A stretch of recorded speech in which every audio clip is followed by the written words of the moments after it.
سيقول الذين أشركوا لو شاء الله ما أشركنا ولا آباؤنا ولا حرمنا من شيء كذلك كذب الذين من قبلهم حتى ذاقوا بأسنا قل هل عندكم من علم فتخرجوه لنا إن تتبعون إلا الظن وإن أنتم إلا تخرصون وما كنا لنهتدي لولا أن هدانا الله الحمد لله الذي أنزل على عبده الكتاب ولم يجعل له عوجا الحمد لله الذي له ما في السماوات وما في الأرض وله الحمد في الآخرة وهو الحكيم الخبير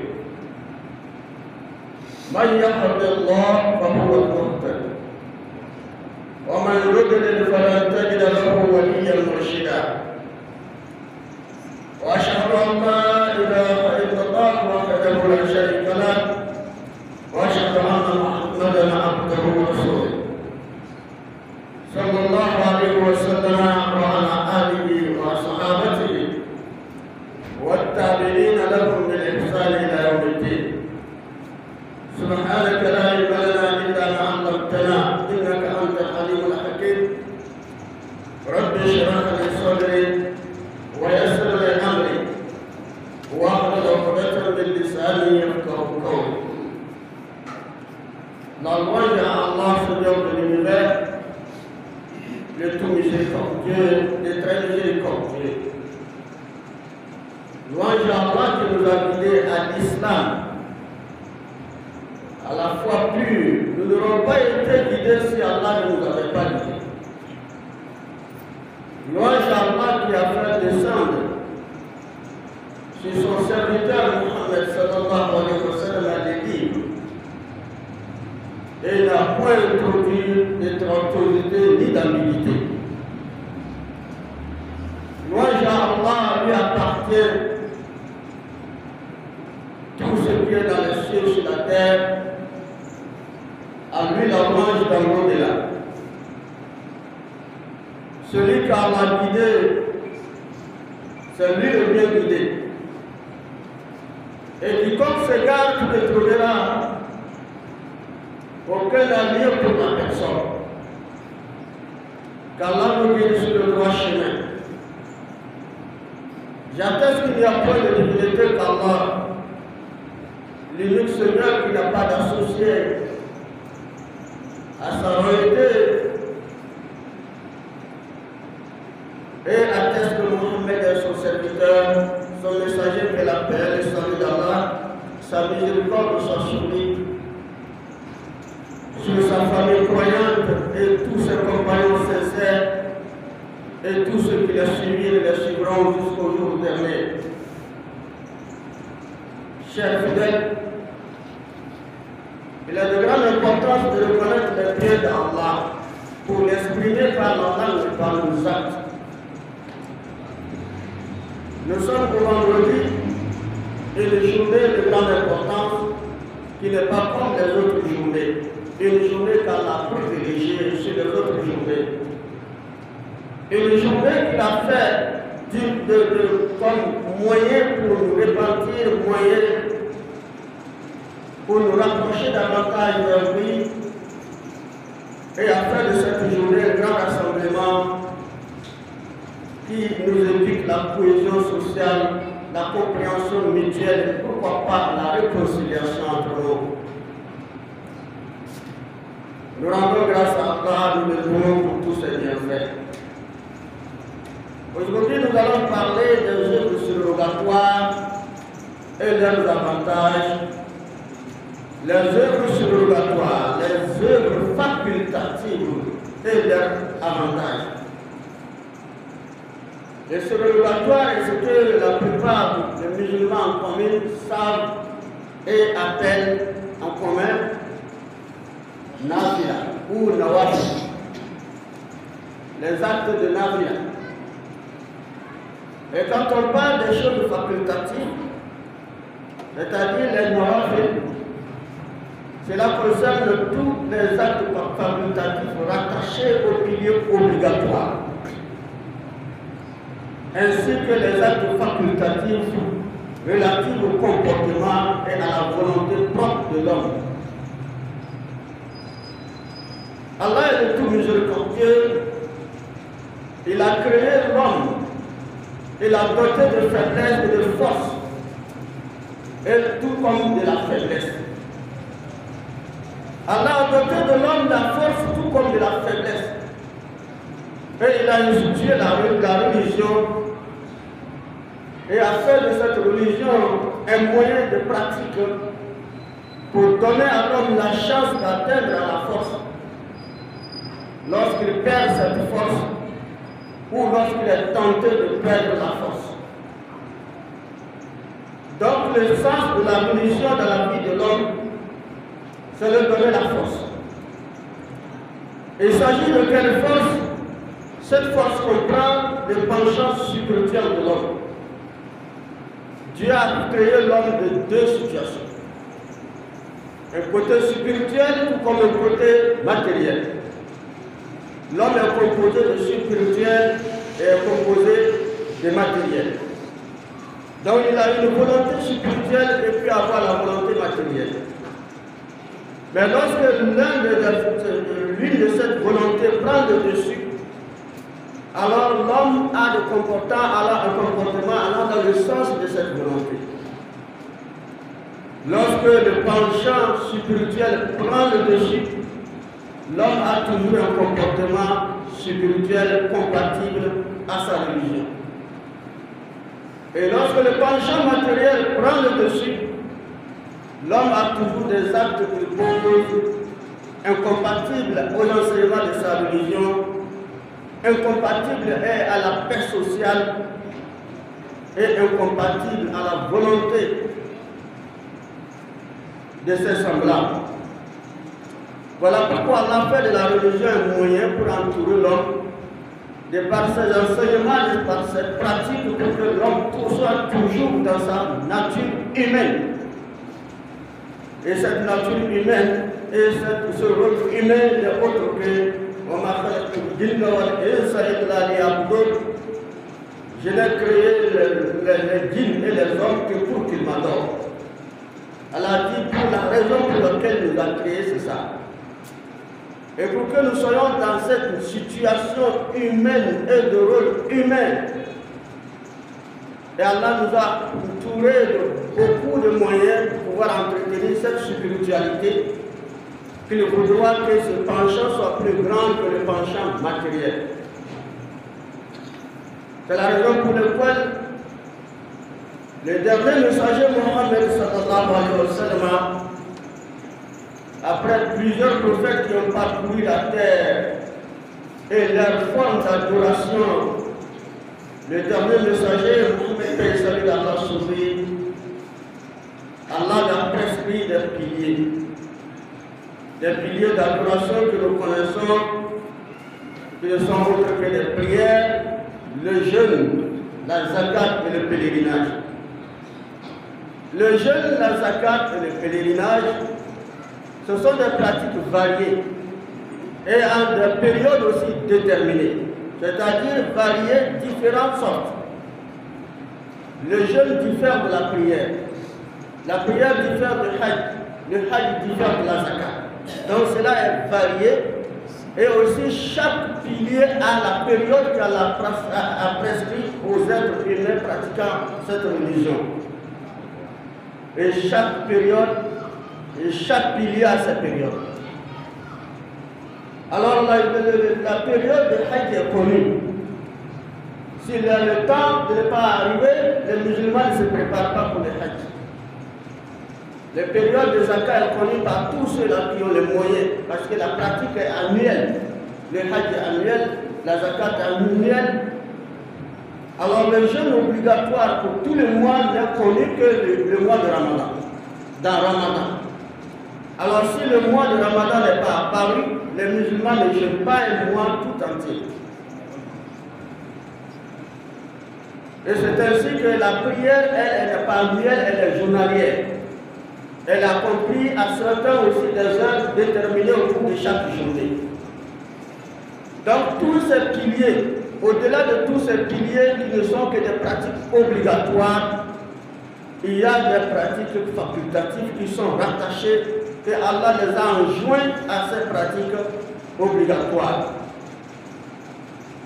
Lorsqu'on parle de la prière qui est obligatoire, il y a les prières surrogatoires facultatives, qui sont des nafiles, qui ne sont pas d'une obligation divine, mais qui sont de recommandations et d'obligations prophétiques. Et Allah nous encourage à obéir à son messager, à suivre les recommandations du prophète Mohammed paix et salut d'Allah sur lui, parce que Allah l'a enseigné un certain nombre d'avantages, des choses que nous ignorons. C'est pourquoi il dit وَمَا آتَاكُمُ الرَّسُولُ فَخُذُوهُ وَمَا نَهَاكُمْ عَنْهُ فَانْتَهُوا. Et ce que le messager vous apporte, alors acceptez et pratiquez. Et ce qu'il vous interdit, alors abstenez-vous, éloignez-vous. Il est le messager, le prophète, celui qu'Allah a mis au devant des membres de sa communauté. Il est donc un guide parmi les humains. Allah a fait de lui une personne plus savante que nous et plus consciente du bien-être des êtres humains que nous. Voilà pourquoi il existe des pratiques surrogatoires recommandées par le messager d'Allah, qui n'est autre aussi qu'une recommandation d'Allah qui a rendu la situation facultative. C'est-à-dire une pratique dont on nous appelle à pratiquer même volontairement. Il n'y a pas d'obligation qui les concerne. La prière obligatoire, les 5 sont obligatoires par jour. Le jeûne Ramadan est obligatoire lorsque nous remplissons les conditions requises pour le jeûne, il est obligatoire de jeûner. La zakat nécessite les moyens pour tous ceux qui ont les moyens, de divers moyens que nous connaissons, ça nécessite la prélévation de la zakat. C'est une acte, ce sont des actes obligatoires. Le hajj est obligatoire aussi pour ceux qui possèdent les moyens. Le jeûne est obligatoire pour le ramadan. Mais au-delà de ces obligations, il y a les actes facultatifs recommandés dont la pratique n'est qu'une situation de volonté. Si on prend l'exemple de notre rencontre ici aujourd'hui, dans toutes les rencontres dans les mosquées, il est recommandé de faire des prières surrogatoires avant les prières obligatoires. Et après certaines prières obligatoires, il nécessite de faire les prières surrogatoires après les prières obligatoires. C'est ainsi qu'on parle de zakat qui n'est autre que les moyens financiers, matériels, etc. pour donner aux pauvres. Alors la zakat obligatoire pour ceux-là qui ont un montant dont la zakat les incombe. En dehors de cette pratique, il y a des facultatifs, c'est-à-dire un don volontaire, le monde volontaire.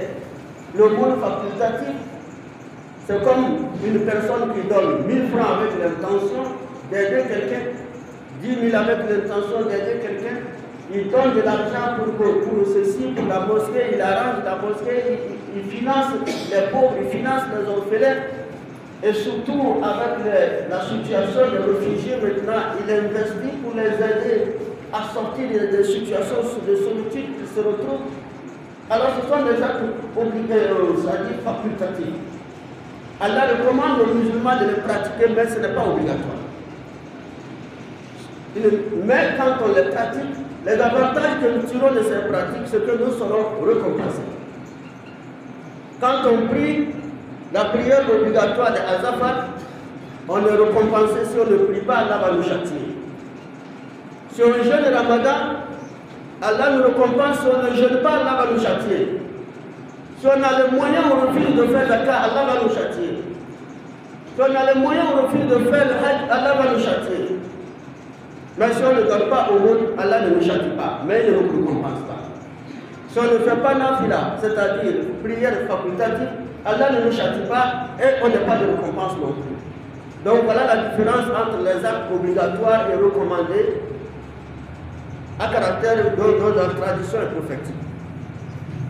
Maintenant, en ce qui concerne la réalité des choses concernant les œuvres facultatives et l'insistance du prophète sallallahu alayhi wa sallam pour que nous les pratiquions, c'est parce que ces pratiques sont entourées de beaucoup d'avantages.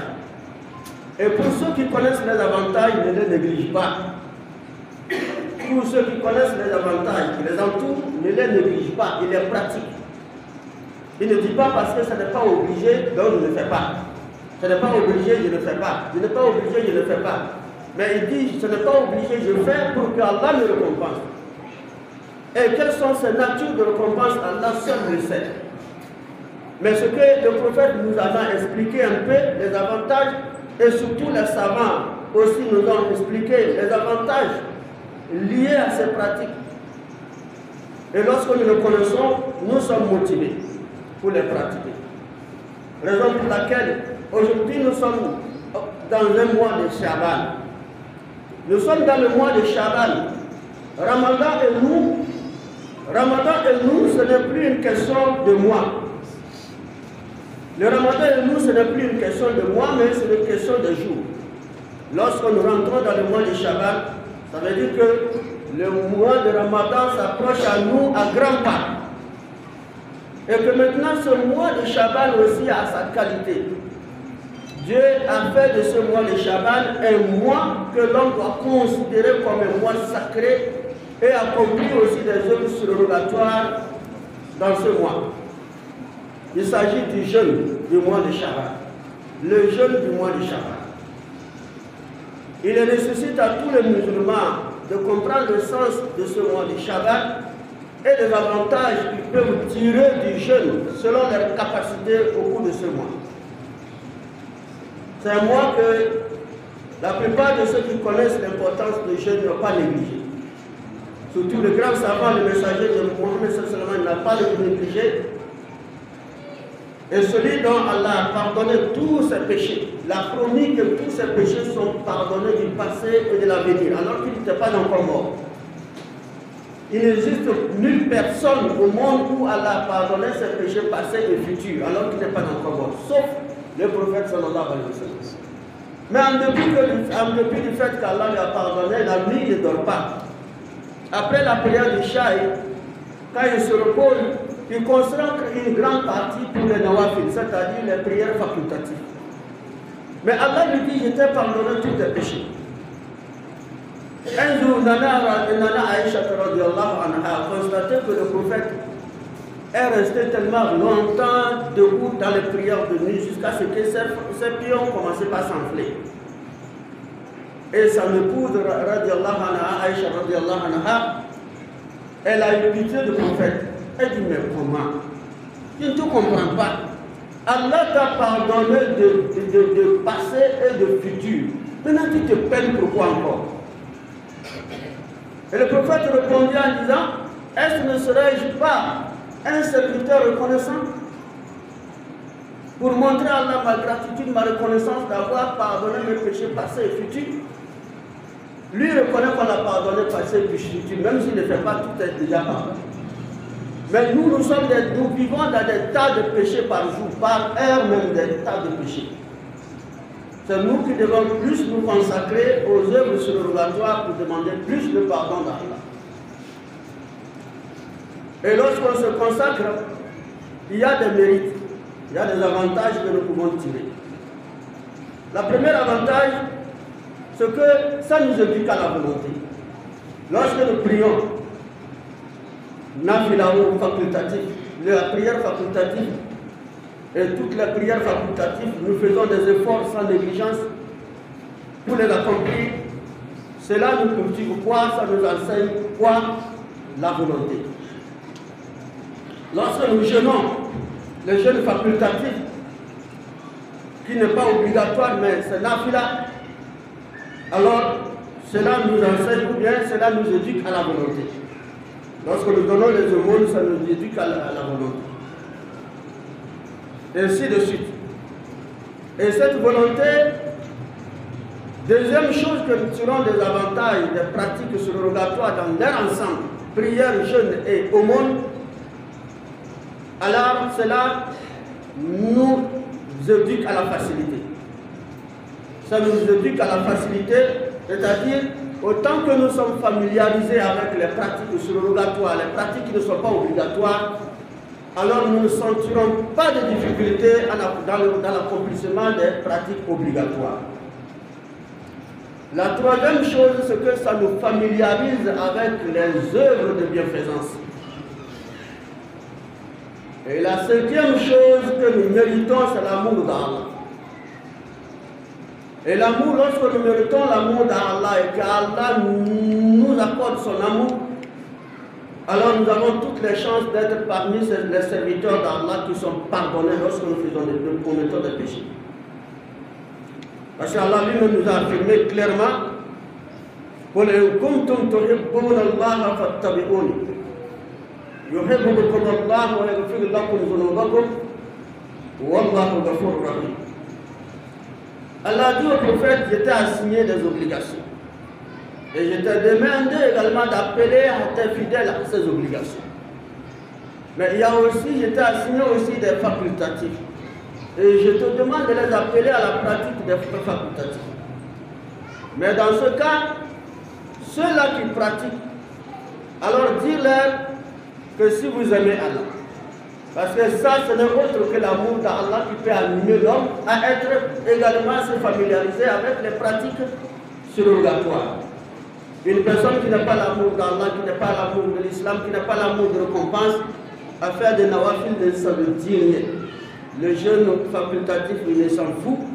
La prière facultative s'en fout. Le jeûne, l'aumône, il s'en fout.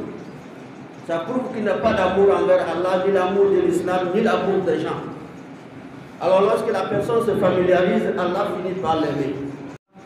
Alors suivez-moi. Suivez-moi dans quoi? Dans la pratique que je vous ai recommandée, qui n'est pas obligatoire, mais je vous demande de faire pour votre avantage. Et kuntum tuhibbuna Allah fattabi'uni. Si vraiment vous aimez Allah, alors suivez-moi. Et enfin, en retour, yuhibbukum Allah, Allah vous aimera. Si vous le faites, Allah va vous aimer aussi. Et lorsqu'il va vous aimer, c'est que vous pouvez mériter. Il vous pardonnera. La plupart d'entre nous, il y a ceux que lorsqu'ils demandent à Allah, pardonne-moi, Allah le pardonne en même temps. Mais il y a ceux parmi nous qui demandent à Allah pardon, Allah ne pardonne pas.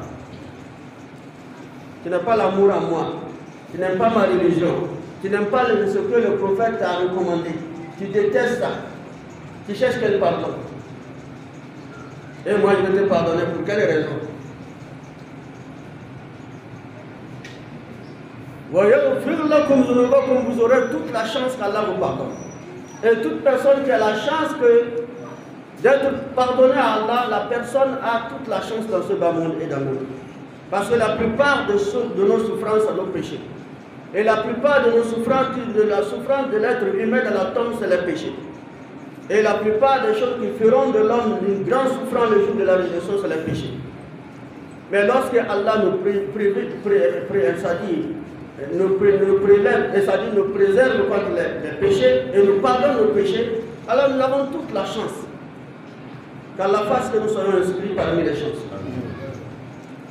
C'est ainsi que par rapport à la prière des nawafil, c'est-à-dire les jeûnes et les prières surrogatoires, les plus grandes difficultés, c'est celle de la nuit. La prière de la nuit est plus difficile. Mais Allah dit, وَمِنَ اللَّيْلِ فَتَحَجَّدْ بِهِ نَافِلَةً لَكَ عَسَىٰ أَنْ يَبْعَثَكَ رَبُّكَ مَقَامًا مَحْمُودًا. Allah dit, c'est le plus difficile. Se réveiller, rester la nuit pour prier à partir de 24 heures, 1 heure, les gens dorment, c'est pas facile. Mais Allah dit, consacre une partie de la nuit avant l'aube pour des prières surrogatoires, afin qu'Allah te ressuscite à une position de gloire, afin qu'Allah te ressuscite dans une position de gloire. Chaque fois que l'homme pose un acte volontaire, quelle que soit la difficulté de cette situation, Allah l'élève dans la gloire. Allah le pardonne, il l'élève dans la gloire. Allah fait de la personne une personne considérable, une personne respectueuse. Allah fait de la personne une personne sage. Et vous enviez la personne, mais pourtant il y a les actes qui la conduisent à ce mérite. Voilà pourquoi Allah ne néglige personne. Allah a tout donné. Il ne reste qu'à nous de saisir la chance de ce qu'il nous a donné, pour les obtenir, pour les vivre. Mais lorsque nous ne saisissons pas, nous voulons que ça soit forcément qu'il nous donne, alors qu'il y a des conditions pour qu'il nous donne, ce ne serait pas possible.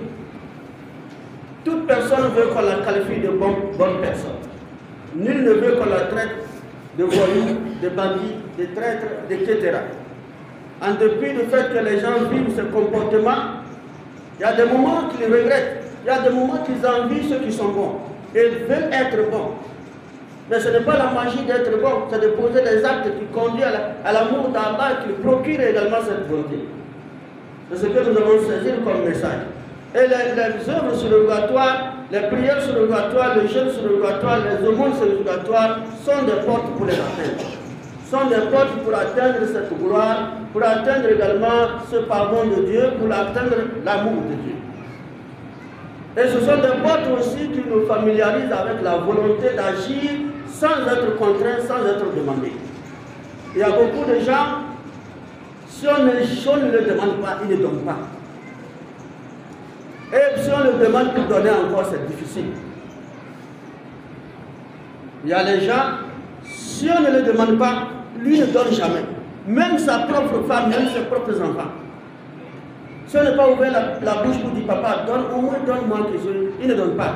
Et s'il veut donner encore, la main va rester longtemps dans la poche des girons avant de donner. Mais lorsque la personne s'est habituée à donner des sadakas, je vois quelqu'un, il a pitié de lui, il donne 100 francs, il donne 1000 francs, il donne, on ne le demande pas, il donne. Donc ça l'éduque à la volonté de donner sans qu'on le demande. Il n'attend pas forcément qu'on dise mosquée, fils, on a besoin d'aider telle personne avant qu'il le donne. Et avant qu'il le donne, même il regarde debout. Si on ne le regarde pas, il ne donne pas. Si on le regarde maintenant, il essaie de donner. Mais lorsqu'il a l'habitude de donner lui-même, on ne fait pas fils, il a déjà envoyé. Donc c'est ça la culture de cette volonté. Et ainsi, ça élimine la paresse. Les actes surrogatoires éliminent la paresse. Vous voyez, la plupart des musulmans, vous voyez, quand on est déjà dans le mois de Chaban, le cœur saute. Ramadan, le jeûne de Ramadan est très difficile. Ils n'aiment pas l'approche de Ramadan, ils n'aiment pas Ramadan. C'est difficile. Mais sauf s'il avait l'habitude de suivre le prophète, ce que le prophète l'a éduqué, le prophète l'a montré comme moyen pour faciliter la situation. Le jeûne de lundi, le jeûne de jeudi, le jeûne de 3 la lune blanche, 13 jours, 14e jour, 15e jour, sont des recommandations prophétiques pour le jeûne. Il y a le jeûne d'Ashura, le jour d'Arafat, les 6 jours de Shawwal après le Ramadan. Ce sont des jeûnes que lorsqu'on se familiarise, on ne craint pas le Ramadan. Notre organisme est habitué et nous on attend le Ramadan avec une forte volonté et amour. On ne déteste pas le Ramadan. C'est ainsi que ceux qui ne sont pas habitués à faire Nawafil, vous voyez, vous allez voir, on fait Allah Akbar, jusqu'à 4 Kama, tout ça, c'est le temps qu'il va faire l'ablution. Alors qu'il est assis à côté. Et il rentre en retard, peut-être Saraka, il a trouvé ou il n'a rien trouvé, il se débrouille seulement, il finit parce qu'il a prié. S'il ne prie pas, on va dire qu'il n'a pas prié. Mais s'il était familiarisé avec les Nawafil, il fait un effort au moins la nuit, il va au moins faire 2 rakas, 3 rakas, chef fait l'autre pour dormir. Et le lendemain matin, il se force à faire les Nawafil. Et quand on appelle à la prière, il se précipite pour venir faire au moins 2 rakas. Après on fait la prière obligatoire, il le suit chaque fois. Vous verrez que lorsqu'on lance appel, il se précipite. Il n'a plus de paresse de prier. C'est ainsi que lorsqu'on donne au monde régulièrement, volontairement, et lorsqu'on nous demande, ça ne pèse pas sur nous. Et c'est ainsi que lorsque nous avons, qu'Allah nous donne les moyens, quand on a les moyens maintenant, on ne sent aucune difficulté de donner la zakat. La zakat, la prélévation des zakat est devenue une grande lourdeur pour la plupart des musulmans. La plupart des musulmans ne prélèvent pas la zakat. La plupart des musulmans qui ont les moyens, ils ne prélèvent pas la zakat. Parce que ça devient très lourd. ça devient très difficile. Il n'est pas habitué à donner. Maintenant, on lui demande de donner, il va faire calcul, son budget, l'argent qu'il a, c'est-à-dire son économie qu'il a. Peut-être c'est 20 millions. Il va calculer dans les 20 millions, peut-être 3 millions ou 101 millions va sortir pour donner. Calme. Pourquoi? C'est quelqu'un qui a travaillé avec moi. Non. Alors j'ai un chantier. J'ai encore des ciments à payer. Il met ça là-bas. Il ne donne pas. Mais s'il était habitué à donner volontairement, quand il regarde l'homme qu'une personne passe, il sait que la personne a un problème, son voisin a un problème, il appelle, il dit, voisin, prends ça là, tu vas mettre carburant. Voisin, prends ça là, tu vas payer maïs. Tu verras que la zakat, lorsqu'il a les moyens, pour prélever la zakat, ça devient facile. Ce sont des choses comme ça que l'islam nous cultive, pour tenir compte de tous les paramètres, les obligations, tout comme les facultatifs, à ne pas les négliger. Qu'Allah nous guide à la compréhension, nous facilite la pratique de l'islam, qu'il fasse de nous des personnes qui comprennent le sens de l'islam, ces piliers qui sont des obligations et des actes surrogatoires attachés à ces piliers. اهدنا الصراط المستقيم صراط الذين انعمت عليهم غير المغضوب عليهم ولا الضالين امين. اقول قولي هذا استغفر الله لي ولكم وسائر المسلمين من كل ذنب واستغفروه انه هو الغفور الرحيم.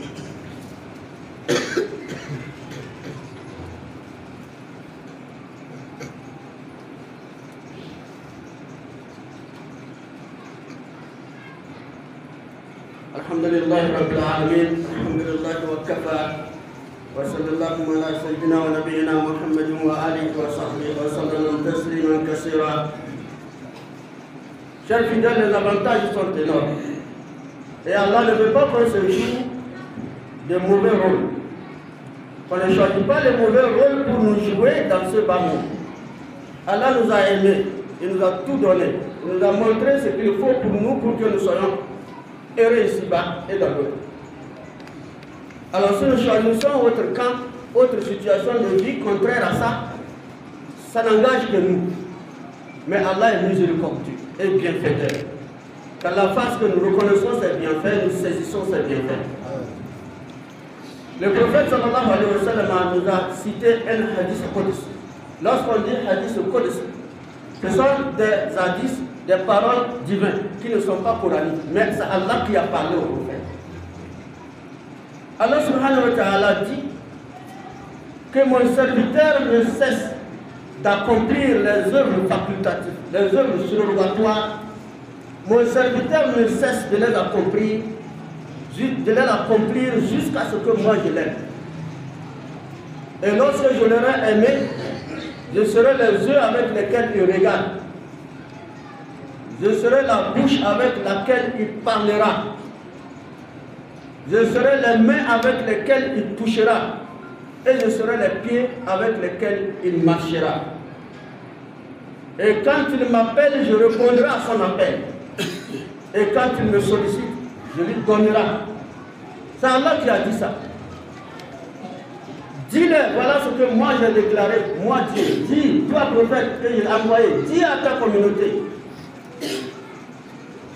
Ils prient, ils jeûnent, obligatoire. Mais dis-leur de rattacher, d'enjoindre leurs prières par les prières surrogatoires, d'enjoindre leurs zakat par le monde surrogatoire, par le jeûne surrogatoire, de l'enjoindre à Ramadan. De ne pas rester seulement à attendre le Ramadan, de ne pas rester seulement à attendre de faire zakat, ce serait difficile. De ne pas attendre seulement la prière d'Azaf pour venir faire sortir sans nawafil. Ça, c'est un faux calcul et ça serait le double perte qu'Allah nous préserve. C'est dans ce sens qu'Allah dit, mon serviteur, lorsqu'il s'engage et qu'il ne cesse pas d'accomplir ses œuvres surrogatoires, rattachées aux œuvres obligatoires, jusqu'à ce que moi je vais l'aimer. Allah a promis qu'il va l'aimer.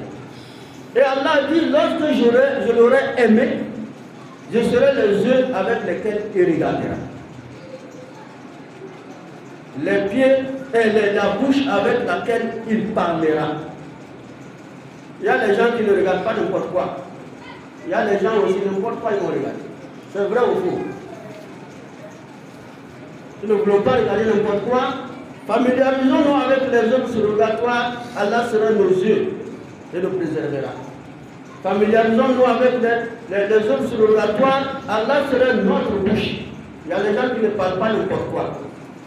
Aujourd'hui, le monde est caché avec des calomnies, des médisances, des montages de la bouche. Ce qu'on n'a pas vu, la bouche va dire. Alors, si nous voulons nous éloigner de tout cela, familiarisons-nous avec les œuvres surrogatoires. Aujourd'hui, ce qui nous intéresse, c'est le vol.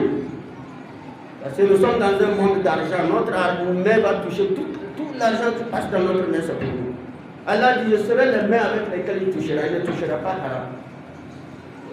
Je serai les pieds avec lesquels il marchera, il n'ira pas là où j'ai interdit. Là on dit c'est haram, il ne va pas. Allah a fait opération, son organisme a été opéré. Donc vous le voyez, il se ressemble, mais comportementalement il est différent. C'est ce qu'Allah a promis. Et maintenant, à la fin de la promesse, il dit, s'il me demande, je le donnerai. On demande, il nous donnera. Qu'est-ce qu'on veut plus que de demander, on va le donner. Allah dit, voilà les qualités qu'il faut posséder. Si vous me demandez, je vous donne. Et vous refusez, nous refusons de posséder ces qualités. Nous voulons qu'il nous donne. Et quand il me sollicite, je lui donnerai. Quand il m'appelle, je lui répondrai. Et quand il me sollicite, je lui donnerai. Allah a promis que chaque fois que tu l'appelles, il te répond. Et chaque fois que tu le sollicites, il va te donner.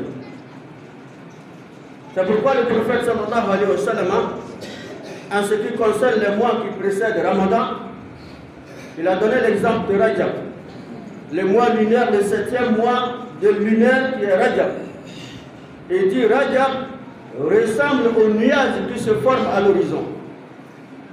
Et le Shaban, lorsque le Shaban apparaît, Shaban ressemble également au vent annonciateur de la pluie.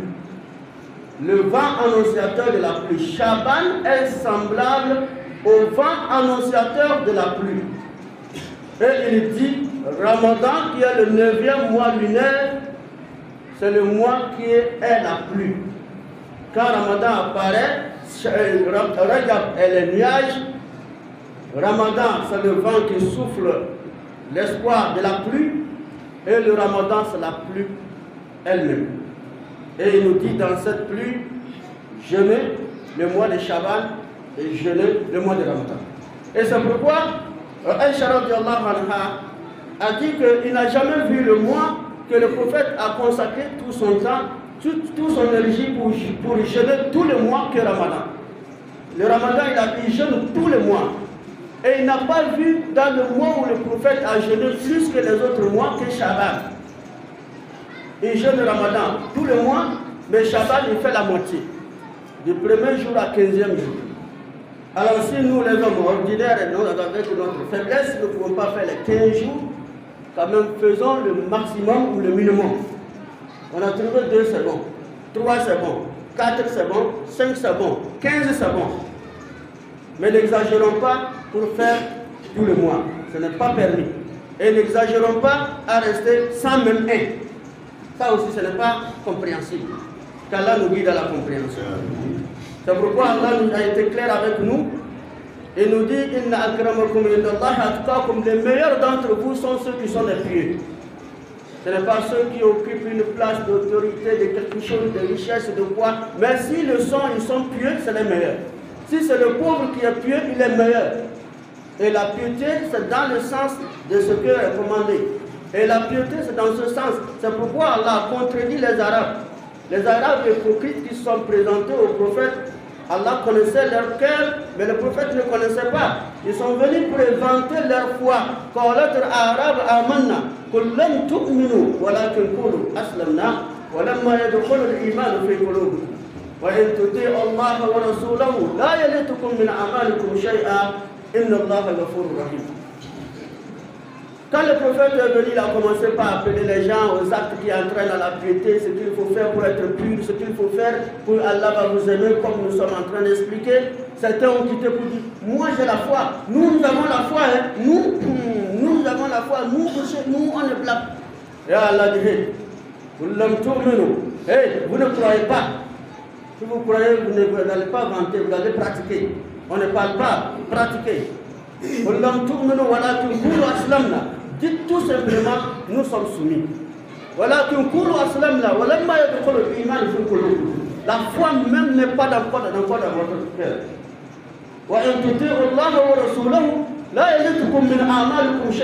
Mais si vous obéissez au prophète, de ce qu'il recommande, de ce qu'il vous oblige, comme des actes facultatifs, de ce qu'il vous recommande, alors Allah ne diminuera rien dans vos œuvres. Mais si vous pensez que vous êtes pieux, ça vous de vous vanter vos boubous, vos turbans, vos barbes, Allah dit, hey, vous n'êtes pas des croyants. Donc la croyance, l'islam diffère du croyant. Musulman diffère du croyant. Allah a mis la différence. Musulman et croyant, c'est différent. Qu'Allah fasse que nous soyons des croyants. Qu'Allah fasse que nous soyons des croyants. Que nous ne soyons pas des simples musulmans. Qu'Allah nous facilite la compréhension de sa religion. Qu'il nous guide sur le droit chemin. Qu'il nous accorde la chance de mourir dans la foi, dans la pureté, et de finir ce monde dans le monde, dans la piété de l'agrément d'Allah. Et les actes que nous posons comme des actes de péché, dus à nos faiblesses, nous prions Allah de nous préserver, de nous pardonner, de nous préserver, de nous pardonner. Allahumma ajirna min Allah.